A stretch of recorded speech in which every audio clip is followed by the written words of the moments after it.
Welcome. I'm Kinetic Symphony. I hunt down and report on mysterious and weird, true stories, from glitches to the paranormal. This is my weekly channel Compendium for the week ending Monday, December 6, 2021. Case file number 418, written by Little Double Cup. I think this is me, from the future. So this Friday, I was at university as usual. I go to a university in a German city with a population of 150,000. Some information about me. My name is a not very frequent name. I'm 22 and had already studied something different before, but didn't really like it, so I decided to study something else, which I have just started this October. I'm also from a Balkan country. So this Friday, I sat in my last lecture for the day next to my friend. Then a guy walks in that looks scarily similar to me, like every facial feature was the same, except that he had a beard and curly hair. My hair is straight and I can't grow a beard. Even my friend sitting to my right said that he looked exactly like me. Then this guy comes up to sit next to me. Straight away, he introduces himself and has the same name as me too, which once again is a not too frequent name in Germany. I look at him funny at this point, a bit weirded out, but he seems unfazed. He then asks how old I am. I tell him 22. He says he's 24. He asks whether I'm new at the university. I say that I've just started this major, but I've done something before at the same university. He says the same, and says that before his current major, he used to study the exact same thing as me, which weirded me out even more. Then, after some small talk initiated by him, because I was just overwhelmed, he told me he was on holiday in Jordan, a country in the Middle East. Here's the crazy part. One of my best friends is partially Jordanian, and we have been talking about flying to Jordan for a holiday just a couple weeks earlier. This was all during class, and then after class, as we were getting ready to leave, he had his phone on the desk in front of him. His phone starts ringing and displays the same name as my current girlfriend, and he apologizes and tells us that he has to hurry because he has to drive his girlfriend to the train station. So I am assuming that his girlfriend has the same name as mine. The girlfriend's name is a pretty frequent one, so that one could be chalked up to coincidence, but among so many at this point. After class, my friend jokingly said that this guy is me from the future, which I laughed off, but honestly, who knows? These coincidences and the almost 100% similar looks are crazy to me. Also, this guy supposedly did the same major as me for 3 years at the same university before, and is now once again doing the same major, and this is the first time that I saw him. Case notes, file number 418. So I will say here, I think a lot of people will attribute this to a doppelganger, which makes some sense, right? You have the obvious, he looks like you, he sounds like you, all that. But he's not exactly the same. But really the giveaway for me is that in every doppelganger story I've read so far, the person who is being impersonated by the doppelganger always feels extremely unsettled, and you didn't describe that at all, nor did anyone else in the class. It's almost like a true doppelganger has some sort of vibe or energy or aura around them that affects other people in a way where they can feel something isn't right. So I don't know if it's you from the future or just a incredibly unlikely coincidence, but whatever it is, I'm not getting a doppelganger vibe, which in a way is a good thing. The reality must be even more interesting. Case file number 419, written by Adrian's Casserole. I dreamed who my future husband was going to be. I haven't been too open about this, but 10 years ago, I asked the universe for a dream about how I would meet my future spouse.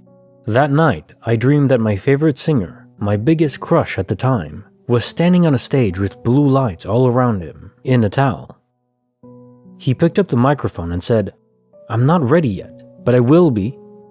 He then came down off the stage and showed me his iPhone. I thought it was interesting that it was white, because I hadn't seen a white iPhone before. I wrote down the dream in my journal, despite how random it was. I was Christian at the time, not anymore, just spiritual. And that summer I went to a new church I hadn't been to before. I was watching the stage during baptism.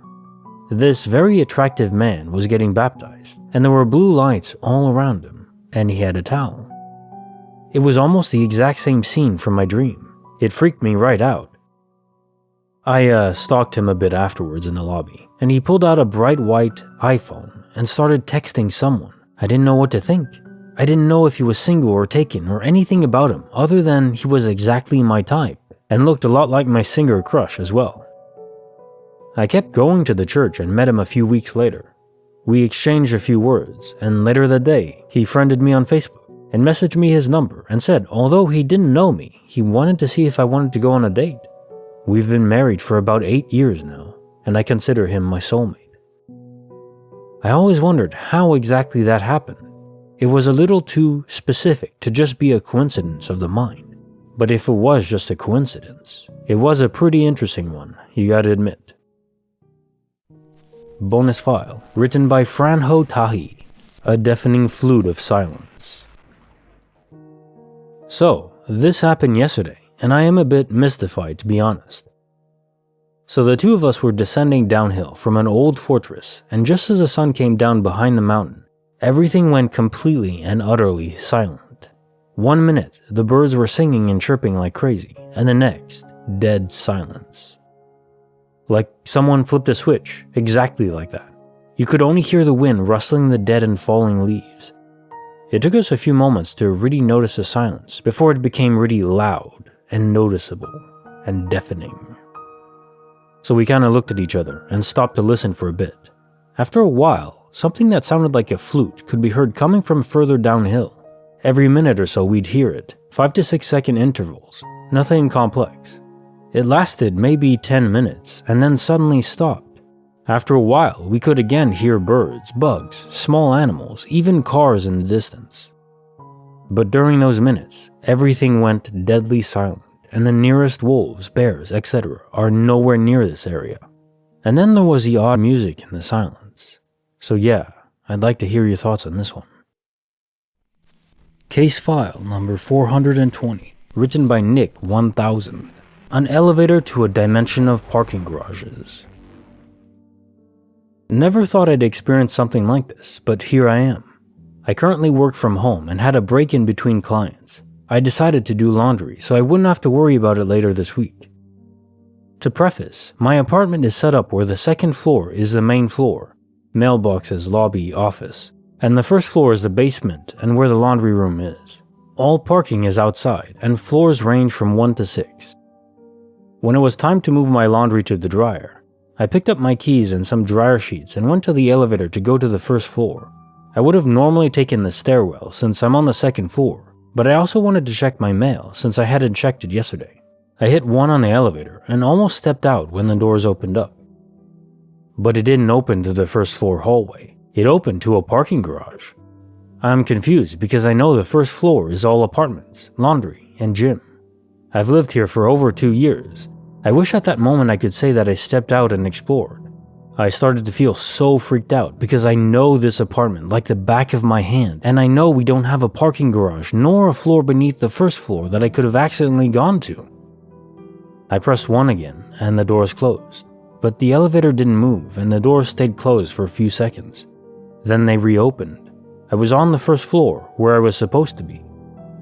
Part of me wished I had taken my phone with me, but honestly, I think I was so freaked out and confused at that moment that even if I had, I would have been so focused on getting out anyways. And I know it's silly to be freaked out over a parking garage, but it feels so eerie because I know that we don't have one, nor do we have plans to have one. Our apartment manager would have shared it with us. I just came back from the apartment office. The only parking there is the parking lot surrounding the office and street parking. There never has been a parking garage. The only thing that goes beyond the first floor is the boiler room, and the first floor that has a set of stairs going down, but it's just one room. And yeah, that conversation was really damn awkward to have. Someone said it was peculiar that I don't have a phone. I don't carry my phone with me if I'm just going to pick up mail or do laundry, because I don't need it, nor am I attached to it. Case notes, file number 421. Okay, so here we have another elevator story. Honestly, they're fascinating. I don't know if it's because someone becomes enclosed in their own little bubble, and we know through quantum effects that if a particle isn't being interacted with, then weird things can happen. You have quantum tunneling, you can even have quantum overlapping, although An elevator isn't perfectly enclosed, mind you, because there's still lights, I'm presuming. There's still things affecting you. So I don't know if it's related to that at all, just speculation. What I do know is that there are so many glitches revolving around elevators that something is going on there, even if I don't have the answer as to why or how. In your case, what interests me most is actually that, as you say, the elevator doors close, but the floor doesn't change. And you know if it did because you feel it. You can't be on an elevator and not feel when it's moving. Either going down or up, especially up, you feel that elevator pressing on you. I mean, that's the only way you can move mass. You have to change it with energy, and you definitely feel that resistance as you're going up. Matter doesn't want to move, so when it is being moved, you know. And if you didn't feel that, well, honestly, that's just incredibly baffling. You see a parking garage that's not even supposed to be there, then the doors close, and then they open again a few seconds later without the elevator moving, which you can't fake that movement. You would feel it, even if a number changed, like in a prank. Those are nonsense. You cannot fake the sensation. And then it's just your normal floor, as you expected. That's awesome. I guess perhaps another timeline that you just briefly saw. I kinda want something like that to happen to me. That's cool. Because it doesn't seem too unsettling. It just seems fascinating, intriguing, but not terrifying. At least I hope you're not terrified. Case file number 421, written by Angry Axe Only. Shifting realities as easily as turning a page in a book. I moved recently, and while packing my belongings, I went through a box of old stuff that hadn't been opened in probably 15 years. One of the items inside this box was an old book that I've read a dozen times when I was younger. Let me tell you about this book. When I was in 8th grade, 1998 to 1999, school year, our teacher assigned us this book to read. Each of us were given a 3-ring binder filled with the photocopies of each page of the book, rather than the book itself. Being the little nerd I was, I asked why we were given copies like this, and wasn't it against copyright laws? The teacher said she had permission to do this, and she had contracted the publisher, and the book was out of print. After we were done reading it, we had to turn in the 3-ring binders so that the teacher could use them again the following school year. I loved that book. I was borderline obsessed with that book. I talked about it non-stop. I wanted to read it again and again, but couldn't since I had to give it back to the teacher. We had just gotten dial-up internet, and we had a home computer and a printer that both my mom and I were learning how to use. Back in the early days of the internet, everyone seemed to be against buying things online. You remember that? I remember hearing a lot about how dangerous it would be to type in your credit card information because it could easily be stolen by hackers on the internet. So one day, when I found a printed out receipt for an online purchase my mom had made, it obviously caught my attention. I was rifling through the stack of my parents' documents like mail and bills and stuff like that when I found the receipt. I was a curious, annoying, nerdy kid who did things like this all the time. My mom had found my special book on the internet and ordered it for me for Christmas. She bought it off a website that was just starting to become well known at the time, mainly for books as I recall, a little place called Amazon.com. I remember thinking to myself how the name reminded me of the wild, dangerous Amazon rainforest, and how wildly dangerous it was to put your credit card information out there on the internet. Nevertheless, I was so excited that I would have my own copy of my favorite book, finally.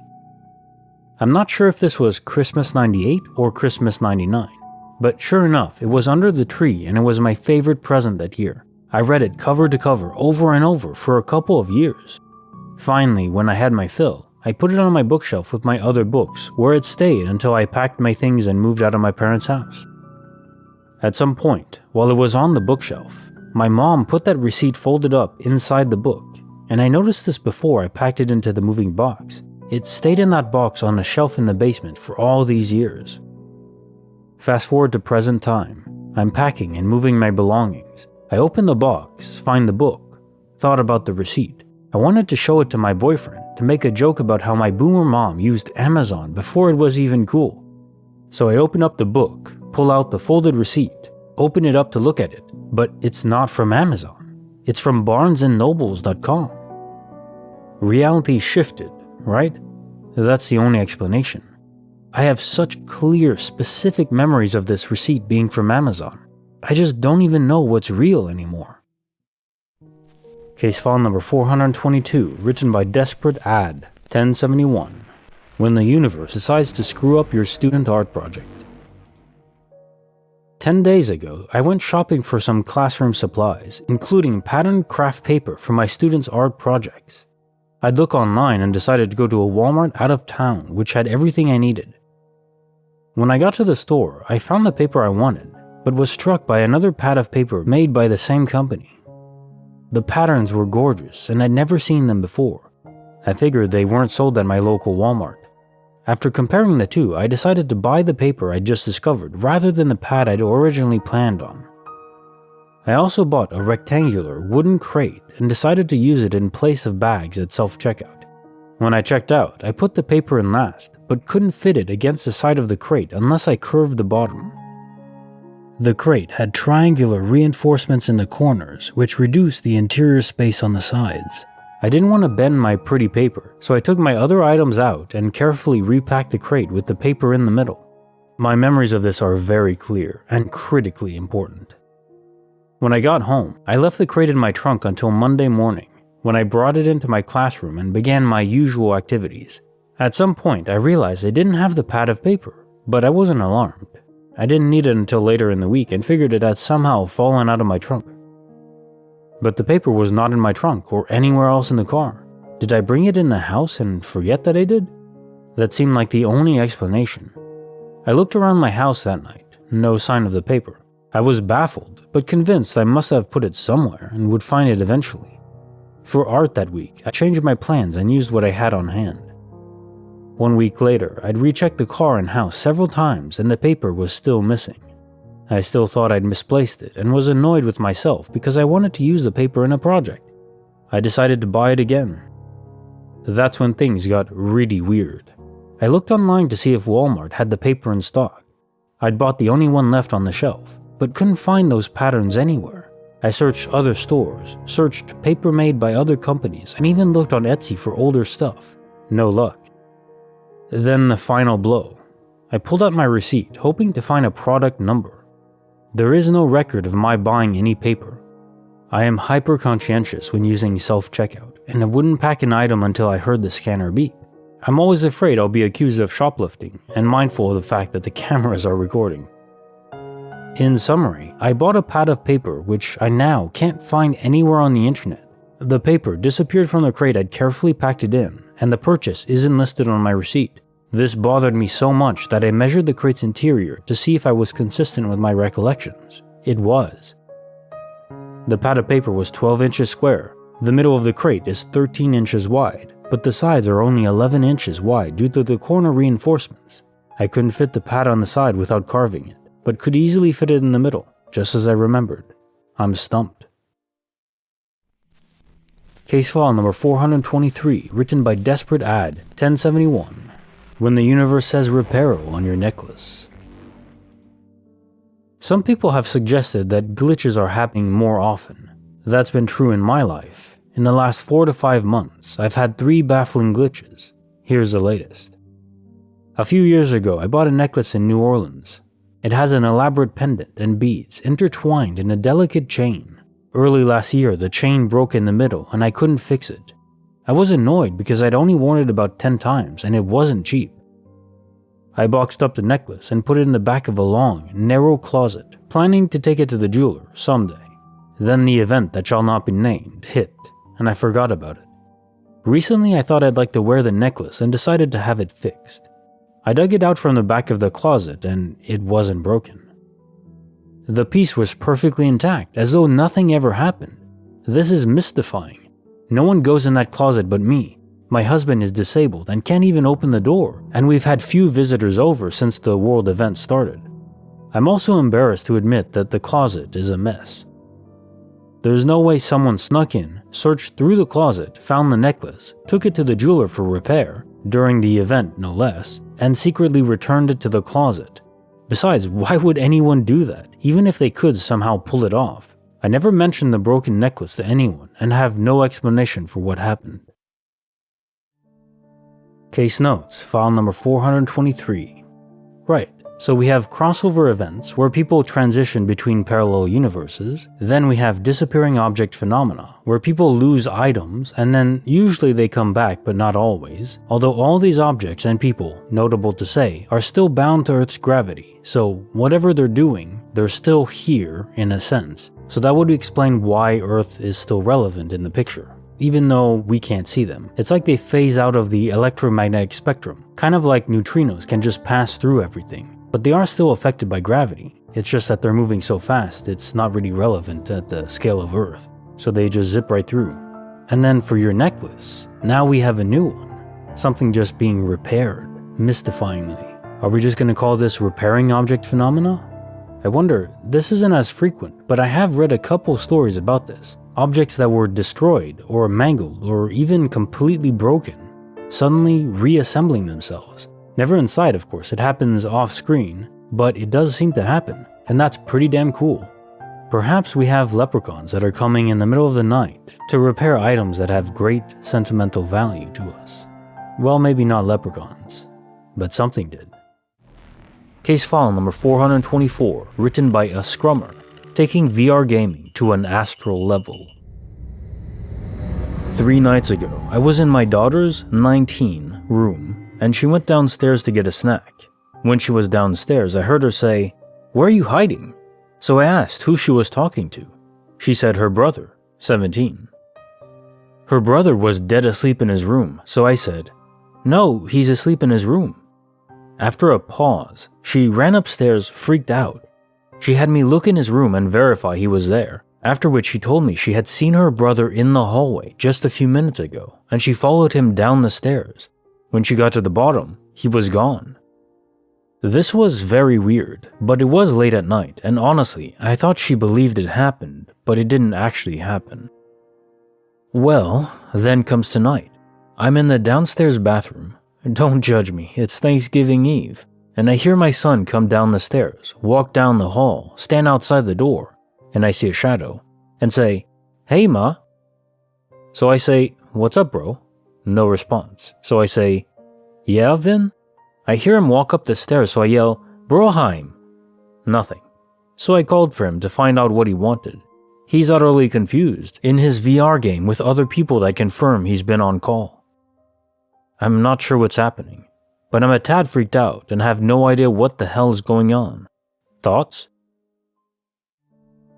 Case notes, file number 424. Okay, so we have 2 witnesses in this glitch, both the friends of your son who were on call with him, and the fact that this happened to your daughter as well. Clearly your son has some sort of ability to project himself astrally without noticing. One thing I've always wondered about that ability is if it drains one's spirit. I mean, you are splitting yourself up at least temporarily.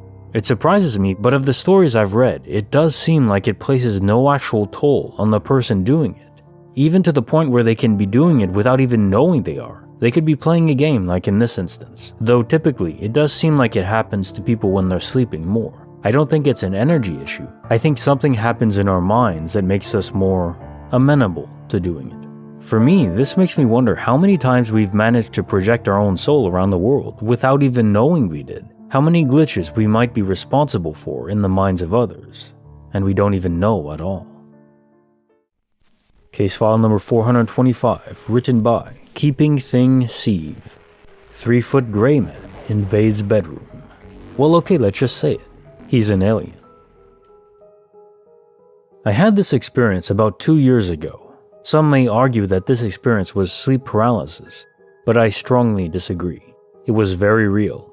I was able to move and everything during this strange encounter.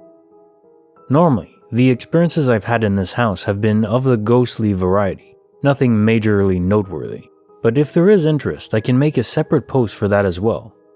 This was definitely not that. It started with me waking up in the middle of the night to my pet rats squeaking. I assumed, of course, that they were playing and one got upset at the other, so I sat up. I turned to my right to investigate their cage, which is close to my bed, only to see something I've never expected. It was a creature that I've seen and heard of from others, but never thought I'd ever see one myself. It was about 3 feet tall, based on my rat's cage that it stood next to, which was about 6 feet tall. It had a large bulbous head, dark gray skin, and big eyes. I knew that it was gray quite quickly. His skin seemed so smooth, with no flaw in its flesh at all. It even had a slight pearlescence to it that shined in the moonlight that peeked through my blinds. His eyes did not have a pupil, at least not that I could tell. They were also gray, yet I think there was a tinge of green. There were these strange squiggles and specks in the eyes, almost reminding me of space itself. Then nothing happened, or rather I woke up the next morning. I am almost certain he made me go back to sleep. I'm not sure who he was interested in, me or my rats. They were just fine when I checked in on them the next morning. No one was missing, and I did not feel different myself. I know this is a quick story, but like I said, not much did happen. I did not feel like I was in danger, but I still wonder what that was about in general. Sometimes I wonder if creatures like that just know you are interested in them. I think that may have been why I saw one. Thanks for listening. This has been etched in my brain for a while now. Case file number 426, written by Luna Lotus 90. When a kitchen item goes on a 3-day vacation. My bestie and I lived together in a very small apartment while in college. The kitchen only had one cabinet for our large stuff like my wok, a food processor, and a large pitcher. Everything in that cabinet wouldn't fit anywhere else in the kitchen, so both me and my bestie are extremely antisocial and introverted. So despite that we had lived there for 2 years, neither of us had made any real friends. We didn't have people over, we didn't have parties, and we didn't have people to borrow stuff from us. Anyways, one day, my bestie went to make Kool-Aid, and the pitcher was gone. He looked in the fridge wondering if I had already made some, and nope. We tore the kitchen apart looking for the pitcher, and with our minimalist bedrooms and living room, there was no doubt we wouldn't find it in there, but we looked all over the apartment anyways. It was just inexplicably gone. We tried to come up with theories of where it could have gone. He started thinking I threw it away because I tend to toss useless crap, but I was like, no, we use it all the time, and I'd remember doing that. So I started to think maybe maintenance stole it, but this was during the event that shall not be named, and we were home 24/7 doing online classes, and neither of us worked. We were just baffled. 2 days went by, and then we decided to make some beef and broccoli. My bestie opens up the cabinet to grab the wok, and the freaking pitcher is sitting in the damn cabinet like it didn't just go on a 3-day weekend. We were like, yo, what the hell? What was crazy was that it was placed exactly how I recall leaving it the last time I saw it, and put it in there. Upside down, lid off to the side, tilted against the food processor. I've already been convinced we live in a simulation prior to this, but that was the experience that finally brought my bestie on board, too. Case file number 427, written by Reenstar. I didn't know they used cash in the afterlife. My grandma, whom I was very, very close to, passed away in 2014.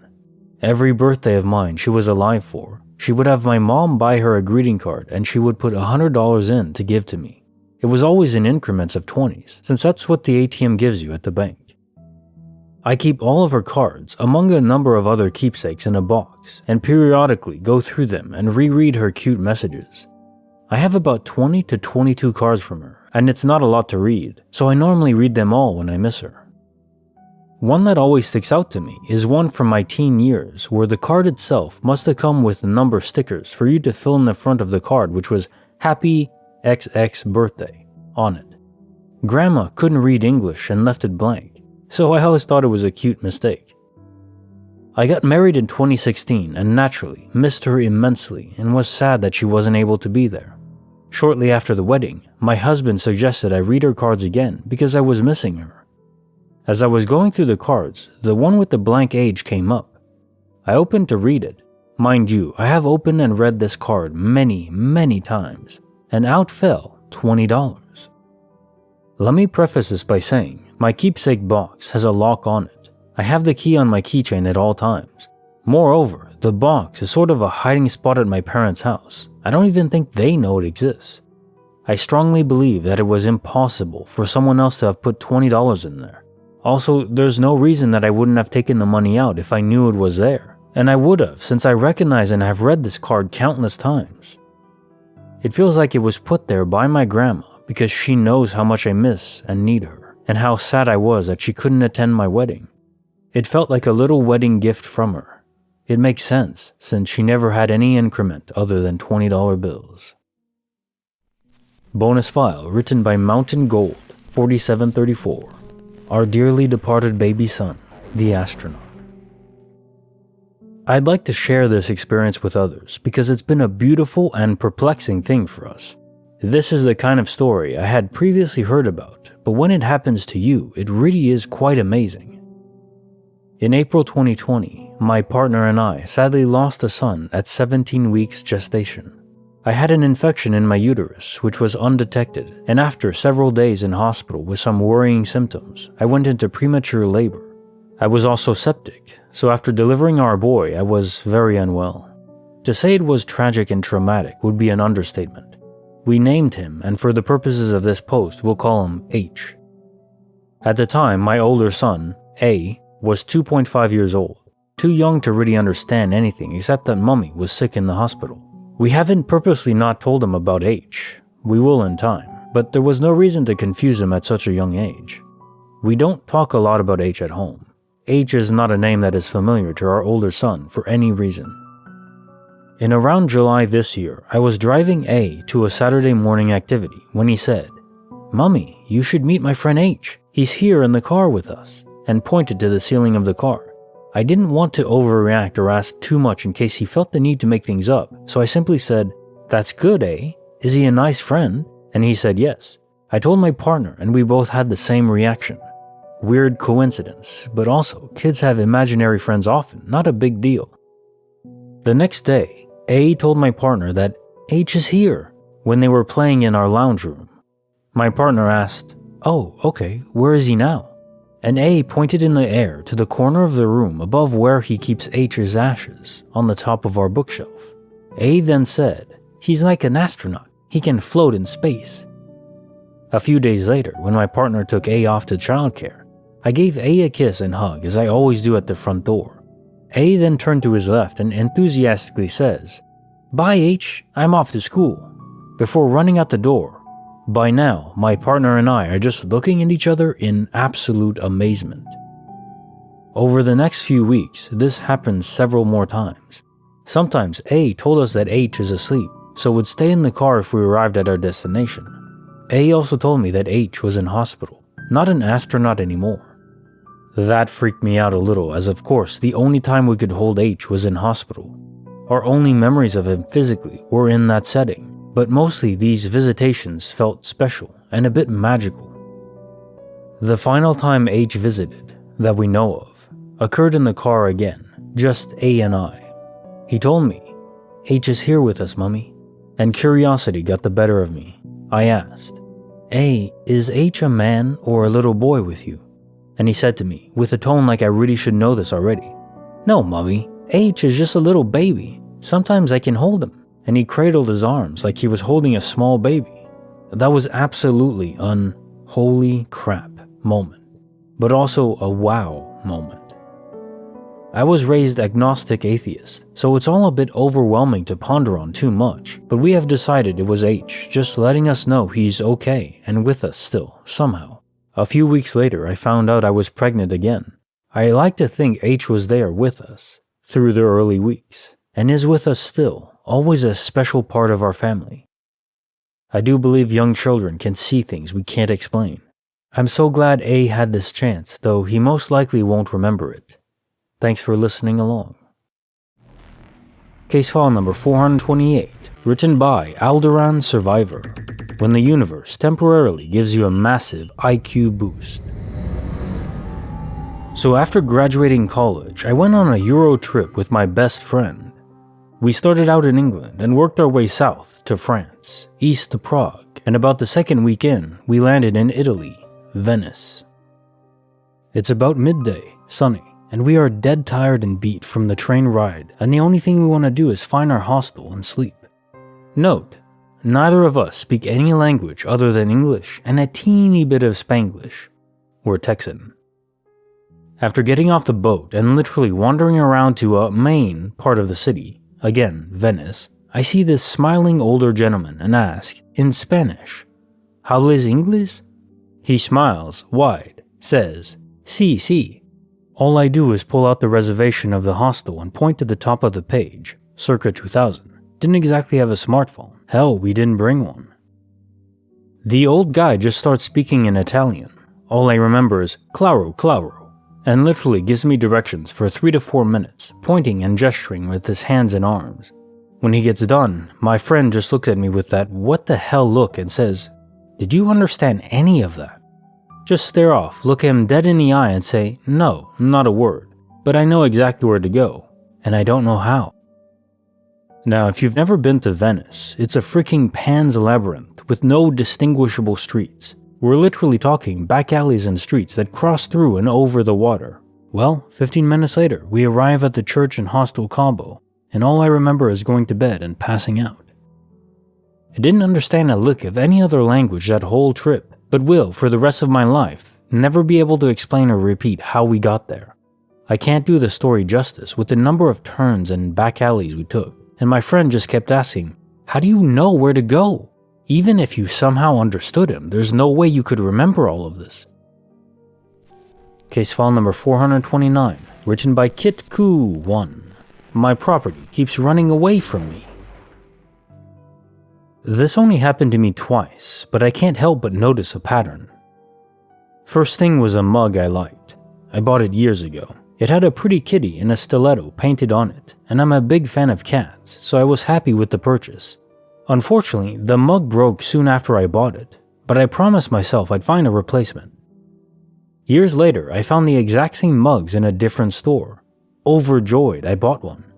Sometime later, I recounted the story of a replaced broken mug to my mom, and she asked, "Where's the mug now?" I hesitated. I looked all over for it, but it was gone. It just disappeared like I had never bought it in the first place. The second item was a bracelet with golden hearts. About 3 weeks ago, I put it on too tight and it broke on my wrist. I kinda shrugged it off because it wasn't expensive, but my handy colleague fixed it for me. I wanted to wear the bracelet for my best friend's wedding, but today it's nowhere to be found. I looked all over the house but came up empty. Remember, I just wore it 3 weeks ago. I can't help but think it disappeared because it was meant to stay broken. What do you think? A glitch or two coincidences? Case notes, file number 429. Right, so disappearing object phenomenon just strikes again. Just myself, I must have narrated nearly 100 of these stories over my years. That's what I've managed to read, and this is discounting all the stories posted that I haven't captured with my own voice yet, or never even written. How many times do you think someone loses an item and simply assumes, well, I must have misplaced it somewhere, or someone stole it, or it fell and properly through physics bounced to some unknown spot? All logical reasons one could make a reasonable claim for, but they have no clue this effect is occurring to others, all the time, every day. You know, it is fascinating, but it also makes me a little nervous. What if something extremely important just ups and vanishes one day? Like a critical component in a space shuttle just before launch. The hydraulic action for the rig of a semi. You name the countless horrors that could occur from this. What about a necessary piece in the GPS function of a plane? So the plane just works but flies in the wrong place because everything is not by sight when you're on a plane, is by GPS coordinates. Hell, maybe this is what's causing a lot of the catastrophes that are just going unexplained all over the place. Maybe. Case file number 430, written by Sketchy Merkvalank. From an ethereal being to being shifted onto another planet. You won't want to miss this story. This happened years ago, so some details may be somewhat confusing. I know what I'm about to say may sound crazy, silly, or whatever, but I swear to God it's absolutely true. When I was much younger, maybe I was about 14 or 15 years old, more or less, my father used to take me occasionally to the company's facilities where he worked, as far as I understand, as manager, general boss of the company's employees, and as the right hand of the owner whom he had been friends with since many years ago, so we knew the owner's family and his children. On some of the occasions that I went to the company, it coincided with the fact that the owner also brought there some of his sons, who I got along with very well, specifically a son whom I'll call RC. I don't know if that still exists today, but at least in some past days in front of that company, crossing a dirt road, were one old, very spacious mansion, practically abandoned, that belonged to the owner's family. I remember that the mansion was of 3 levels, had space of pool without water, many bedrooms for both guests and servants, still had windows, floors of what appeared to be checkered marble, rotten wooden doors, mirrors in the bathrooms in some rooms. It had a large spiral staircase that connected the 3 levels. It was one of those typical stairs that let you see the rest of the levels above you in a cylindrical way, so to speak. Also had a bit of antique furniture, and I even remember that in one of the rooms there were 3 school papers and children's drawings. Only in a few parts of that mansion had electricity, but it lit up in a very vague way. All of that was dirty and unkept, with dust and some animals such as cockroaches and spiders, in addition to the dogs that were kept there in the very large backyard of the mansion, where there were some stone tables that RC and I sometimes used to eat what we took from the company to that house. We used to play hide and seek and talk about whatever it was while time passed to get away from there. We weren't always there. We also did other things in the company. These were good times. They were really my best years. But at the time, maybe I was not aware of that, before life got complicated. Before all of that happened to us, the strangest thing that had happened to us in those mansions was hearing what seemed to be voices of non-existent people. One day, RC and I were in the backyard when we saw how one of the company security guards came out of the mansion, greeted us, and walked towards us. This was too rare, something very new, since as far as I remember, no guard or employee could enter the mansion, with the obvious exception of our parents, who we thought had sent it for us. So we got up from the table, we said something to him that I don't remember, and we walked towards him, but suddenly that security guard literally disappeared into thin air. Very quickly, he just vanished. In less than we could think, he was no longer there. This puzzled and scared us, since we thought we had seen some kind of ghost or something like that. So we entered the mansion to cross it and go to the company. Then we both started to feel headaches, so strong that we stopped our walking and complained a lot of pain, almost screaming. It was a horrible pain, as if sharp things were stuck in our head. At the same time, we suffered chills, dizziness, nausea, and we saw how the light entering through the windows would darken in a blurry way, thus also darkening where we were.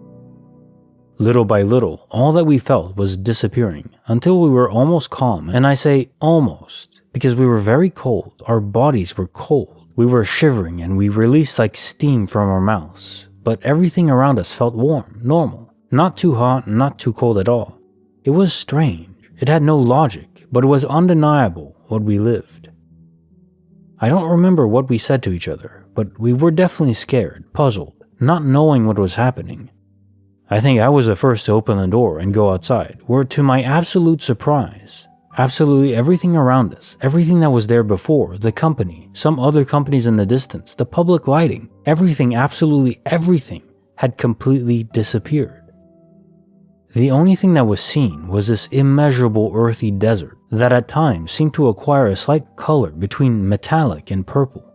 In this desert, there were some plants with strange designs. They were exotic plants that we did not know. I will try to describe it as best as possible with the words I know. What was most notable about this vegetation was a shrub with half-transparent leaves. These leaves seemed to be bent geometrically, as if they were elongated triangles next to each other in a spiral shape. From this bush came a trunk similar to the trunk of a palm tree, but somewhat wavy. This trunk became branches where there were flowers with a similar appearance to the bush, only they had elongated stuffed fingers that remained static in the air in different directions. It must have been about 3 meters high. This plant is the one I remember the most because when I got close to it and tried to touch it, my body began to itch and burn. This of course bothered me. I moved away from there and that pain disappeared. RC went out a little time after me towards that desert and we saw the sky and it was clear. Some stars were seen from time to time. They were seen as white lines moving intelligently in different directions, appearing and disappearing. There was no moon or sun, but somehow everything was lit up in a pale white color. In the distance, on the horizon, wherever we saw the atmosphere seemed to be distorted. A quick wave of fear began to overtake us. It was an inexplicable horror, which inevitably caused us some screams of terror and made us feel that if we stayed outside the mansion, we would die at any moment. So we rapidly went back to the mansion, but as soon as we ran inside, instantly as we walked through the door, we were hit by what felt like a screen of electrifying air. And then we were already in a different place, inside the mansion at the same time. I don't know how to say it. It was as if our stalks were divided for seconds after appearing. Suddenly we were already in the backyard of the mansion, sitting at the table of stone with our food in front of us. Surprisingly, everything around us, the sky, everything looked normal. We looked normal, although obviously our minds were extremely confused, and our bodies were still very cold. Although the environment was warm, but we were very, very cold, almost hypothermic. And this would have been the only evidence of what happened to us. But unfortunately, when we managed to enter the company, the cold had already disappeared. Our bodies returned to their normal temperature. Obviously, our parents did not believe us, and nobody did. But it would be useless to try to deny what we lived through. It really did happen. It was not our imagination, and obviously, we were not drugged. That experience left me so disturbed. I was so scared that sometime later, when my father took me back to that place, that I no longer wanted to leave his office. I did not dare to return to the mansion. Just seeing it there left me with a very bad feeling. Then I never went to the company again, and with the passage of time, I did not see RC again, although I sometimes found out about his life. It is an experience that I will never forget. It really made me believe much more than I already did in supernatural things, situations beyond all explanation. At least in this life, we may never know what happened to us that day, but whatever it was, I never ever want to experience anything like it again.